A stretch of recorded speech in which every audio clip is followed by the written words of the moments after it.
Good afternoon सांग मैंने आज मु रोसई रे कौन करछि चलते देखिबा। आज गोटे मु नुआ आइटम करछि चलते देखिबे। बसी कड़े रे नुआ आइटमटा कौन जानि पारछंती।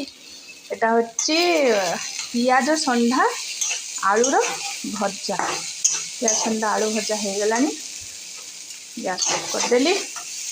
देखन केते सुंदर देखा बढ़िया से भाजी पियाज संढा आलू भजा। पियाज संडाटा के भाजी नथली जो भाजी कि बहुत बढ़िया टेस्टी अच्छी टेस्ट भी कर सारे। देखो आउ कौन कर देखो यहाँ हूँ कांकड़ आलू कषा।